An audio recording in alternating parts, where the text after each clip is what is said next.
கோவையில் உள்ள தனியார் மருத்துவமனை ஒன்று விமானம் மூலம் ஆம்புலன்ஸ் சேவையை தொடங்கியுள்ளது. இதுகுறித்து செய்தியாளர் கவியரசன் தந்த கூடுதல் விவரங்களை பார்க்கலாம். தமிழகத்தில் முதன்முறையாக ஒரு மருத்துவமனை நிர்வாகமே சொந்தமாக ஒரு ஏர் ஆம்புலன்ஸை வாங்கியுள்ளது. கோவையில் உள்ள தனியார் மருத்துவமனை இந்த ஏர் ஆம்புலன்ஸை வாங்கியுள்ளனர்.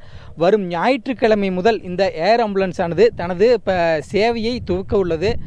ஒரு நோயாளி மிக மிக அவசர காலங்களில் தரைவழி போக்குவரத்தை நாடுவதை விட இந்த ஏர் ஆம்புலன்ஸை பயன்படுத்தி வெகு சீக்கிரமாக மருத்துவமனைக்கு வந்துவிடலாம்.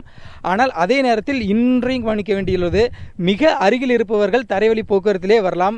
அதிக தொலைவில் இருக்கக்கூடியவர்கள் சென்னை, கோவை, மும்பை, டெல்லி போன்ற பெரிய மாநகரங்களுக்கு உடனடியாக செல்ல வேண்டும், மருத்துவ தேவைக்காக செல்ல வேண்டும் என்ற பட்சத்தில் இந்த ஏர் ஆம்புலன்ஸை நாடலாம்.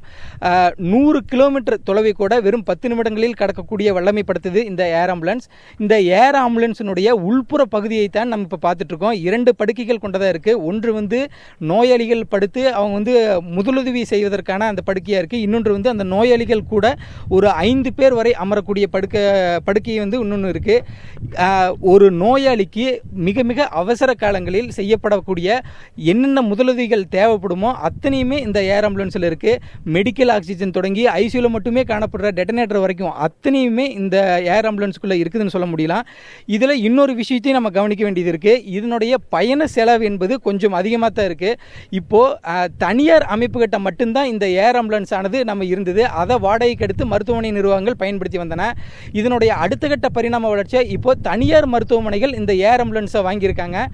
இது இனி வரும் காலங்களில் அரசே இந்த ஏர் ஆம்புலன்ஸ்களை வாங்கி சேவைக்கு கொண்டு வரும் பட்சத்தில் அனைத்து வகையான மக்களும் பயன்பெறுவார்கள் அப்படிங்கிறதே எல்லாருடைய எதிர்பார்ப்புமா இருக்குது.